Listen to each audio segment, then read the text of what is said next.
Benvides a Homines Dubitantes.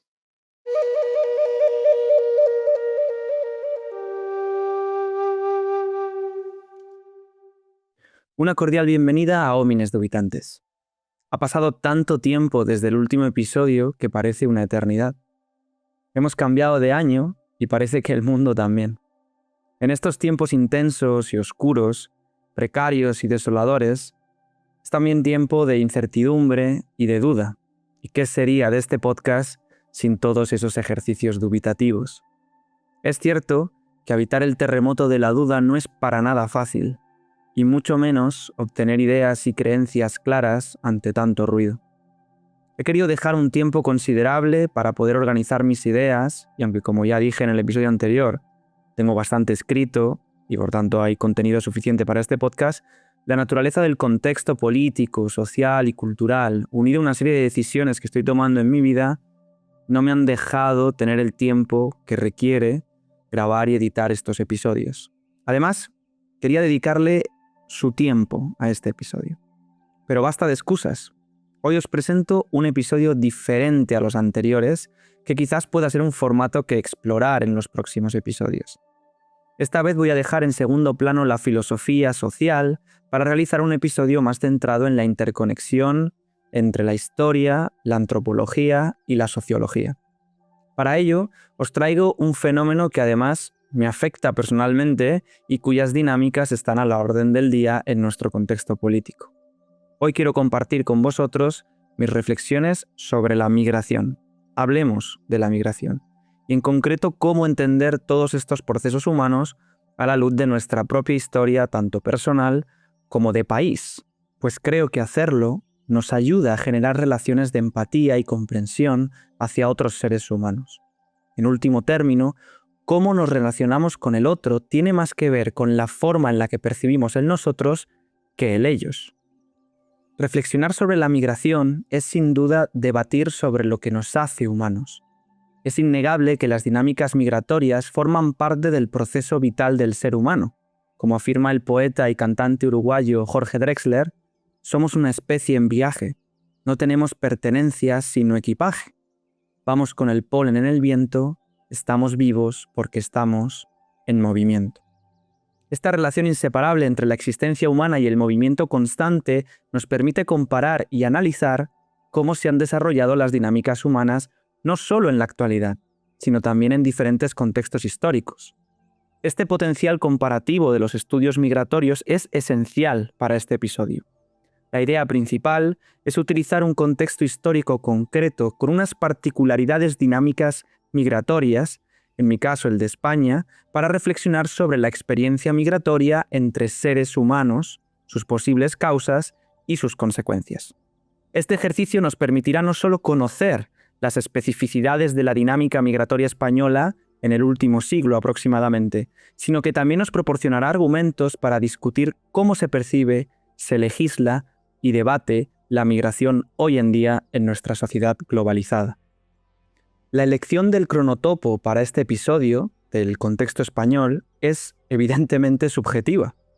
La experiencia migratoria española forma parte de las biografías de diferentes miembros de mi familia, del pasado y del presente, incluyéndome a mí mismo. Esta realidad subjetiva me ha llevado a intentar comprender cómo ha migrado la sociedad española en las últimas décadas. Investigando esas dinámicas migratorias españolas, uno puede darse cuenta fácilmente de cómo los flujos migratorios han ido cambiando históricamente. Durante el siglo XIX, la emigración española fue principalmente rural, eligiendo Sudamérica como principal destino. En comparación con otros países europeos, España tuvo una revolución industrial tardía. No fue hasta mediados del siglo XIX cuando la industria española empezó a despegar, especialmente la textil y la siderúrgica. La mayor parte de la población vivía del sector agrícola y su precaria situación les llevó a emigrar. Así, las zonas menos industrializadas, como por ejemplo Galicia, experimentaron un aumento de la emigración a países americanos como Cuba y Argentina. Algunas obras literarias retratan la precaria situación de la emigración durante este periodo. Un claro ejemplo se puede observar en los poemas de una de las más grandes poetas gallegas, Rosalía de Castro. Como ella misma afirma en su poema Para Habana, que se encuentra en la obra Cantares Gallegos de 1863, «Este vaise y aquel vaise e todos se van. Galicia, sin homes quedas, que te poidan traballar». Si analizamos las estadísticas generales sobre la emigración española, podemos concluir que esta tendencia migratoria transoceánica se incrementó entre las décadas de 1880 y 1930.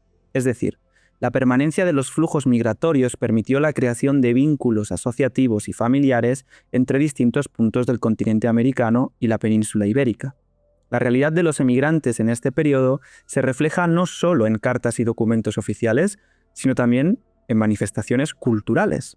Por ejemplo, en 1902, el compositor Antonio Álvarez Alonso escribió la canción Suspiros de España, canción que se convertiría en un himno para los emigrantes españoles durante generaciones, especialmente tras la interpretación de Estrellita Castro en la película estrenada en 1939 con ese mismo título, Suspiros de España.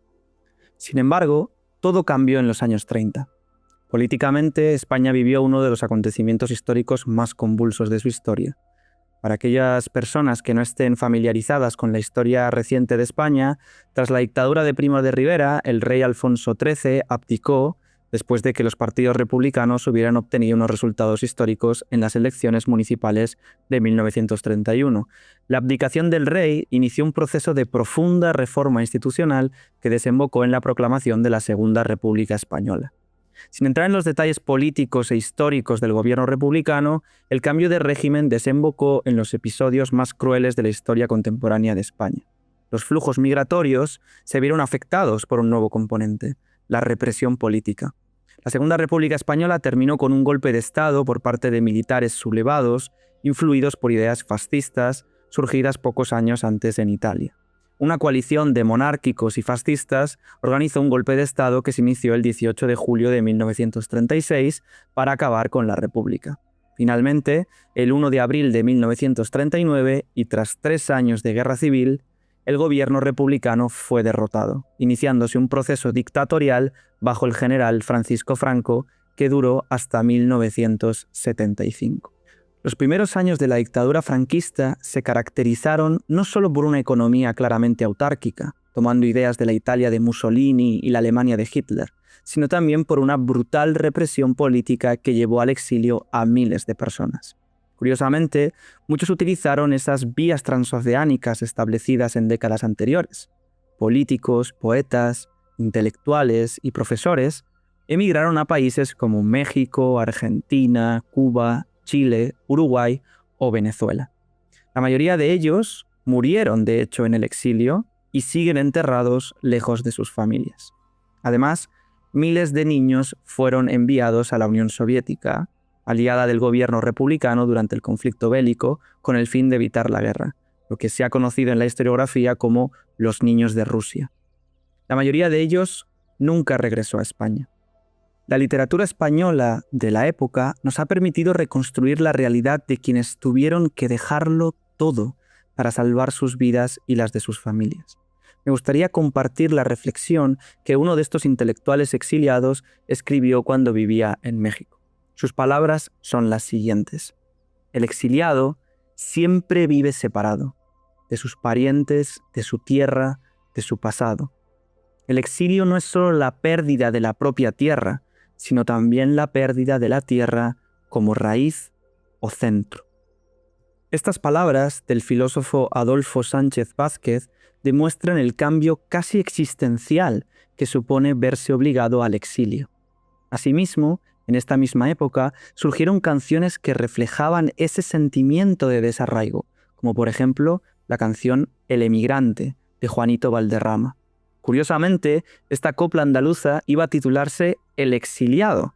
Sin embargo, como reconoció el propio Valderrama, tuvo que cambiar el título para evitar ser asesinado por el régimen dictatorial. Irónicamente, esta copla se convirtió en una de las canciones favoritas de Francisco Franco.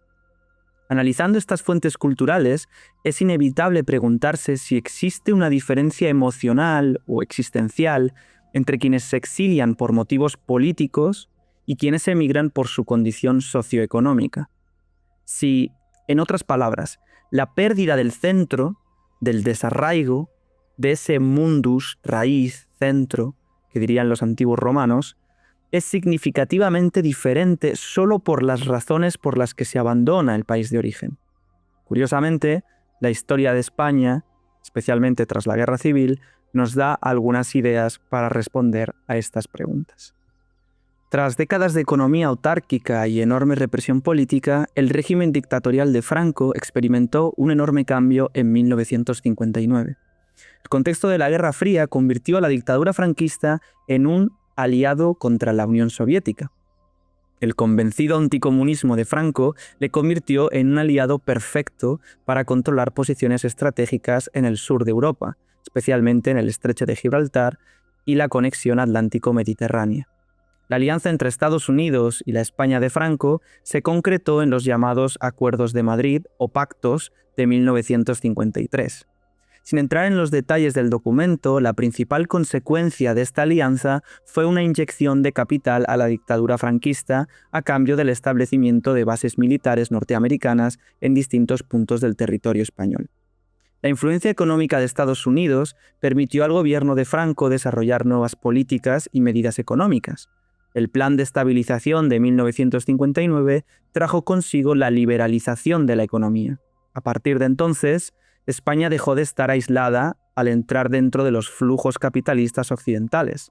Por lo tanto, la década de 1960 se convirtió en una década de esplendor económico en España, que, sin embargo, adolecía de una falta de industrialización significativa. La mayor parte de la población de clase baja se dedicaba a la actividad agrícola, como cientos de años atrás, y la formación industrial de las clases trabajadoras era muy escasa. En esta época se produjo un cambio tangencial en los flujos migratorios españoles. El gobierno de Franco fomentó la emigración de las clases bajas, especialmente a Centroeuropa. De esta forma, distintos países europeos obtenían mano de obra muy barata y a cambio los emigrantes españoles recibían no solo formación industrial, sino que generaban liquidez que enviaban de vuelta a sus familias en España. Dicho de otro modo, el régimen de Franco no solo proporcionaba una formación gratuita a sus trabajadores en el extranjero, pues se lo daban países terceros, sino que también mantenía la inyección de capital en la economía española a través del dinero generado por los propios inmigrantes. Un win-to-win de manual. El Instituto Español de Migración, creado precisamente en 1956, fue la institución encargada de esta política migratoria. La campaña de migración se dirigía principalmente a trabajadores varones poco cualificados de entre 25 y 30 años para que se trasladaran a países como Francia, Alemania Occidental, Suiza, Países Bajos o Reino Unido. Según el Instituto Nacional de Estadística, el INE, se calcula que al menos 50.000 españoles emigraron entre 1960 y 1970. Siguiendo la estimación de Romero Valiente, la tasa de migración neta a principios de los años 70 era completamente negativa. Además, muchos españoles emigraron sin el apoyo institucional del Instituto Español de Migración. Por lo tanto, si las condiciones de los emigrantes, vamos a decir, legales, eran ya desastrosas, las de aquellos que intentaron encontrar trabajo y vivir en el extranjero sin esa protección institucional fueron mucho peores, como podemos leer además en algunos testimonios de esta misma época. Me gustaría, de hecho, leeros uno de estos testimonios de un emigrante en Alemania que resulta muy interesante. Un testimonio que fue recogido por Garmendia en el libro La emigración española en la encrucijada, publicado en 1981. El testimonio dice así: El viaje fue largo, muy cansado y en malas condiciones. Tardamos 3 días en recorrer unos 2.000 kilómetros. Llegamos allí entre la niebla, vimos casas limpias, chabolas, pero la expedición de la que formábamos parte parecía que iba a la guerra. Lo único que veíamos eran negocios y cosas fraudulentas alrededor de los emigrantes, oficinas improvisadas donde la gente cambiaba dinero, gente que te prometía que te iba a dar dinero y luego no te daba nada. Al día siguiente, la entrada a la fábrica era una cosa ordenada, muy alemana, una cosa bien organizada, así que ya se veía que tenían experiencia, pues habían pasado por lo menos 4 tandas de migrantes por delante de nosotros. Entonces, Llegamos a un lugar de la fábrica donde había unos lingotes de hierro y la gente decía, ¿es aquí donde voy a trabajar? Váyanse a la mierda y trabajen ustedes. Aquí me van a tener de esclavo. A diferencia de los exiliados de los años 30, estos emigrantes dejaron todo lo que tenían, no por la represión política o la guerra, que pudiera ser que también, pero sobre todo para mejorar sus condiciones materiales. Por desgracia, cuando llegaron allí, la realidad era muy distinta. Sin embargo, la diferencia en las causas de la emigración no difiere en esa experiencia de la pérdida del mundus, de la raíz, centro del mundo. Al igual que los exiliados, los emigrantes de los años 60 y 70 también percibieron un desarraigo existencial que se materializó igualmente en las producciones culturales. En este periodo de emigración a distintos países europeos, canciones, novelas y películas aparecieron dedicadas al tema de la emigración. Cabe destacar la copla titulada Adiós a España de Antonio Molina, que se convirtió en la canción del verano en 1954, especialmente tras la actuación del propio Molina en la película El pescador de coplas. A partir de entonces, la letra y la música de Adiós a España ha acompañado a muchos de los que se han marchado de España para tener una buena vida, como la ya mencionada canción El emigrante de Juanito Valderrama. De hecho, estudios recientes han analizado cómo este tipo de canciones y lazos culturales fueron imprescindibles para los emigrantes españoles en Centro Europa. Como ha señalado en una reciente investigación Miguel Menéndez, diferentes lugares como restaurantes, pubs y otros negocios sirvieron de punto de encuentro para los españoles que habían perdido su mundus, su centro. Tras el desarraigo de abandonar su país, los emigrantes buscaron generar espacios familiares a través de elementos que les unían, entre ellos la música española. Curiosamente, estos nuevos espacios de convivencia en el extranjero generaron al mismo tiempo asentamientos que permitieron a generaciones posteriores utilizar los mismos flujos migratorios. Por esta razón, los lugares de destino de los españoles que emigraron en los años 60 y 70, como la Alemania Occidental, Suiza o Reino Unido, han permanecido prácticamente inalterados hasta nuestros días. La política de emigración franquista no solo estableció dinámicas migratorias específicas, sino que también explica la evolución política de la dictadura y su final. La experiencia migratoria supuso un incremento de la actividad política, ya que los españoles residentes en países europeos entraron en contacto con un movimiento obrero que en España estaba fuertemente perseguido. Es decir, los emigrantes retornados a España no solo tuvieron mejores condiciones económicas en su regreso, sino que introdujeron nuevas estrategias de lucha obrera. Como consecuencia, aumentaron los sindicatos clandestinos obreros y con ellos una presión sociopolítica interna que llevaría a la dictadura a sus últimos años. A mediados de la década de 1970, Franco estaba muy delicado de salud. En 1973, quien iba a convertirse en presidente del gobierno, el almirante Carrero Blanco, fue asesinado por la banda terrorista Euskaditas Batasuna, ETA. Se creó así un vacío de poder en la sucesión de Franco que fue aprovechado por las élites políticas para iniciar el proceso hacia una transición democrática. Tras nombrar a Juan Carlos de Borbón, heredero al trono, sucesor en la jefatura del Estado, las élites franquistas iniciaron un proceso de profundas reformas para desarrollar una transición democrática no exenta de importantes problemas.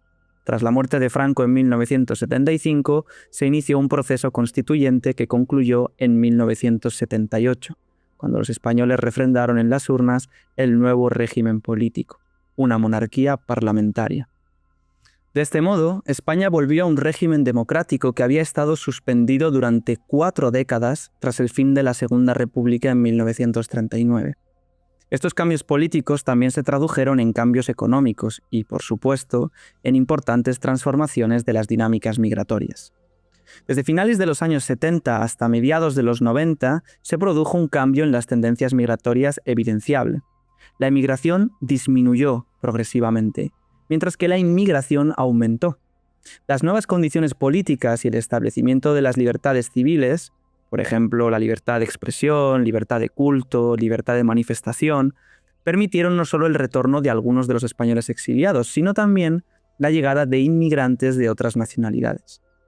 La crisis del petróleo de 1973 tuvo un impacto directo en la economía española, pero permitió iniciar importantes reformas que condujeron a una mejora de las condiciones de vida. Este elemento fue igualmente relevante para entender el aumento de la inmigración en España. La transición democrática culminó en 1982 con la aplastante victoria del Partido Socialista de España, el PSOE, que obtuvo 202 escaños de los 350 disponibles en el Parlamento español. Este hito marcó el fin del tardofranquismo y la corroboración de que España había avanzado hacia un sistema democrático de pleno derecho, similar y comparable al de otros países europeos. El movimiento socialista y las ideas socialistas, brutalmente perseguidas durante 4 décadas, gobernaban ahora la nación con mayoría absoluta. El Partido Socialista gobernó durante más de una década, hasta 1996, cuando el Partido Popular, el Partido Conservador de España, ganó las elecciones ese mismo año, consiguiendo formar gobierno con el apoyo de los nacionalistas catalanes, concretamente de Convergencia y Unió. La corrupción y las sucesivas crisis internas del gobierno socialista llevaron al poder al Partido Conservador de España, quien aplicó políticas de corte neoliberal hasta 2004. Durante este periodo, la economía española experimentó un auge significativo, apoyado por una coyuntura económica europea favorable, alcanzando así los mejores datos económicos en décadas. Sin embargo, el apoyo a la guerra de Irak, la crisis medioambiental provocada por el hundimiento del petrolero Prestige y la desastrosa reacción al atentado yihadista de Madrid en marzo de 2004 devolvieron al Partido Socialista al poder. Todos estos cambios políticos permitieron el desarrollo de un nuevo escenario demográfico cuya dinámica no puede entenderse sin el cambio de tendencia migratoria. Si atendemos a los datos del INE, en 1985 se registraron casi 20.000 inmigrantes, mientras que en 2001, apenas unos 15 años después, la cifra superó los 400.000.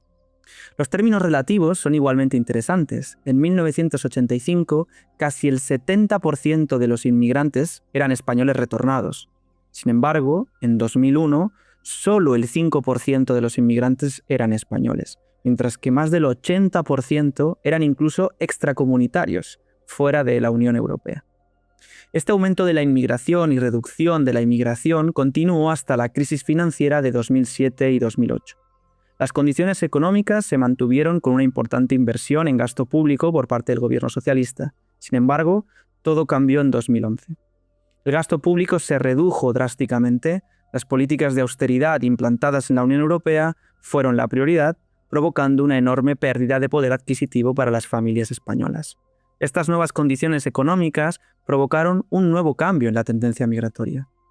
Mientras que de 2008 a 2013 la inmigración disminuyó y la inmigración aumentó, en el periodo comprendido entre 2013 y 2020 ocurrió todo lo contrario. La inmigración prácticamente se congeló, pero la emigración alcanzó niveles históricos. En 2001, casi 1,5 millones de españoles vivían en el extranjero, mientras que 20 años después, en 2021, la cifra alcanzó los 2,5 millones, 1 millón más. ¿Por qué? ¿Qué había cambiado? La crisis financiera es sin duda uno de los principales responsables. Sin embargo, la inmigración en la década de 2010 difiere de la de los años 60 y 70 que hemos visto anteriormente, cuando los españoles sufrieron condiciones económicas muy desfavorables. La crisis financiera de los 2000 afectó significativamente a los jóvenes, tal y como podemos observar al analizar la tasa de desempleo. En 2007, el desempleo entre los menores de 25 años era del 18,7%, mientras que en 2013, 6 años después, era del 56%. A diferencia de los emigrantes de las décadas de 1960 y 1970, los jóvenes emigrantes de la década de 2010 en adelante tenían un alto nivel de estudios, en su mayoría eran universitarios. Sin embargo, la diferencia de condiciones sociales y políticas entre los emigrantes de distintas generaciones no afectó a las rutas migratorias. En ambos periodos, Europa fue principalmente el lugar al que emigrar. En este sentido, podemos observar cómo ciertas vías intergeneracionales se mantuvieron a pesar de esta brecha cronológica. Es cierto que la consolidación de la Unión Europea y la creación del espacio Schengen permitieron una mayor movilidad de los ciudadanos de los Estados miembros, pues era más fácil para un joven español emigrar a Alemania, Francia o Italia que a Estados Unidos o a cualquier país de Latinoamérica, en los cuales se requería y se requiere una visa. Otra analogía que puede establecerse entre las dos generaciones se refiere a la experiencia migratoria, en su expresión más fenomenológica. Como hemos dicho, los niveles de precariedad de los migrantes de los años 60 o 70 eran infinitamente superiores a los de los jóvenes migrantes de los años 2010. No obstante, la pérdida del mundus, del centro, la raíz y el desarrollo de estrategias para combatir ese desarraigo se manifiesta en ambos casos de formas similares. Como en décadas anteriores, la cultura ha sido una vez más una de las vías para generar espacios de sublimación de este desarraigo. No es casualidad que películas como Perdiendo el Norte o documentales como En Tierra Extraña se hayan realizado en 2015 y 2014 respectivamente.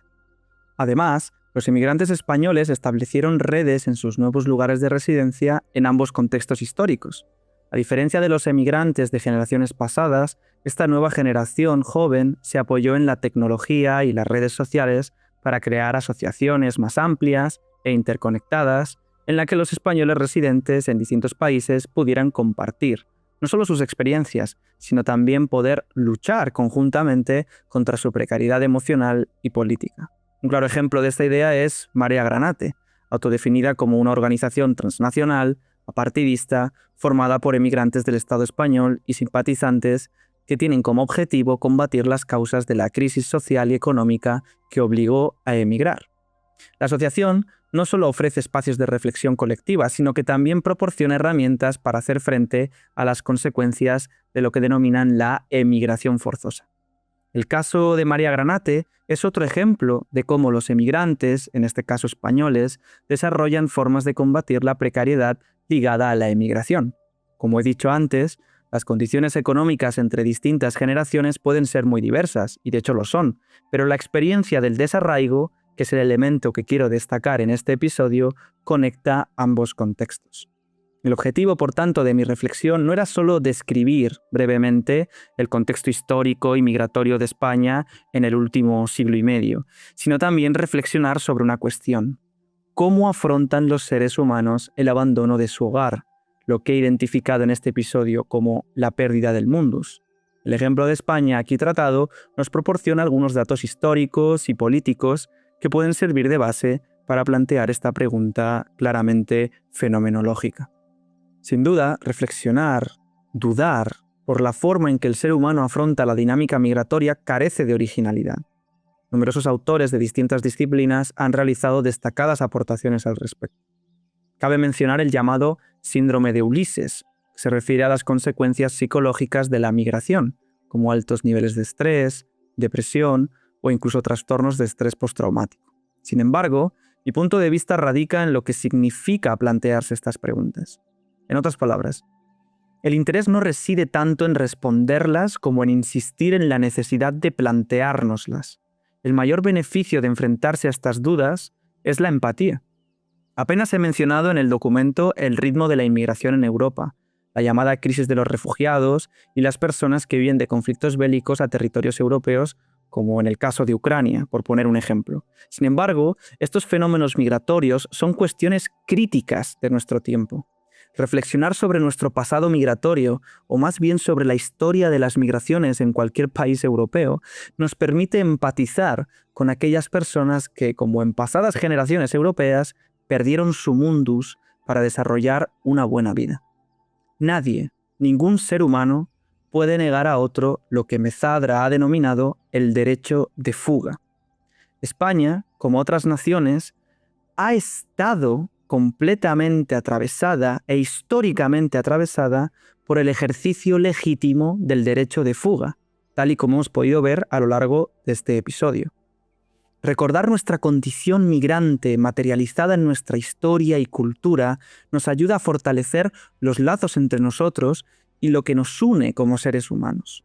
Como dice Marina Garcés, no podemos entender las relaciones sociales si no entendemos a qué nos referimos cuando entonamos la palabra nosotros.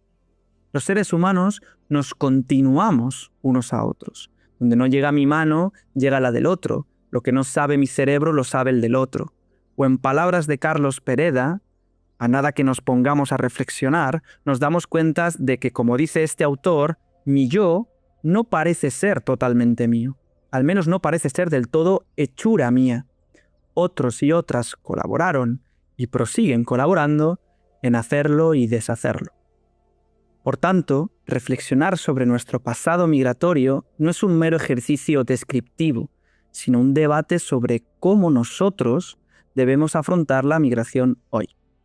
Esta idea se hace más que necesaria, no solo para reconocer la humanidad de quienes pierden su mundus, vengan de donde vengan, sino que también nos permite establecer mejores relaciones con el mundo, incluidas nuestras relaciones humanas. En definitiva, los que huyen hoy de la miseria y las guerras son básicamente nuestros abuelos y abuelas huyendo no hace tanto tiempo. Combatir su distancia debe resonar en nosotros. Aprender de su desarraigo es lo que nos hará mejores como sociedad, reforzando los lazos de nuestra intersubjetividad e interconexión humanas. Tras media hora de episodio, voy a dejarlo aquí.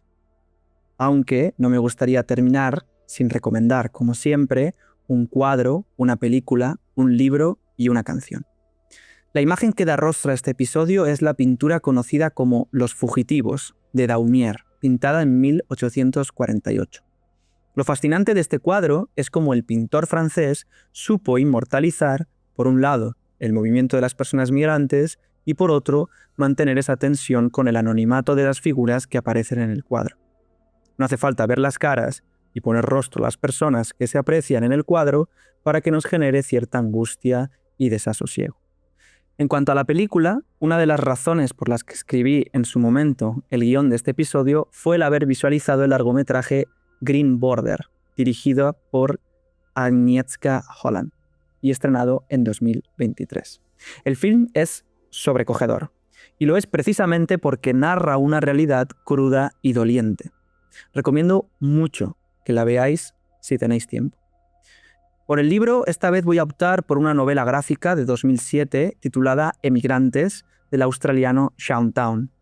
No solo es una belleza artística a nivel de dibujo, sino que además refleja perfectamente esa pérdida de mundus, de centro, de raíz, y por ello os lo recomiendo encarecidamente. Finalmente, el hilo musical de este episodio ya ha sido mencionado. Me gustaría recomendar la escucha de la canción El Emigrante de Juanito Valderrama, pero con el fin de conectar intergeneracionalmente con los diferentes flujos migratorios, os voy a recomendar la versión que recientemente ha realizado la Tania en su último disco Amoríos, La verdad de mis coplillas.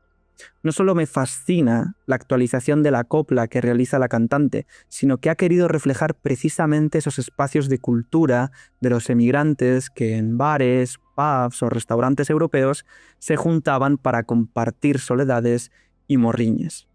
Cuando uno escucha esta versión puede imaginarse un pequeño café de cualquier ciudad europea, París o Berlín, donde españoles se reúnen para escuchar la música que todavía les ata a su lugar de origen. Sin más que añadir, concluyo aquí este episodio que espero que os haya resultado interesante. Si es así, os agradecería que me lo hicierais saber, ya sea por mensajes privados o en los comentarios, y compartirlo si os gusta. Os mando un fuerte abrazo y hasta que volvamos a escucharnos.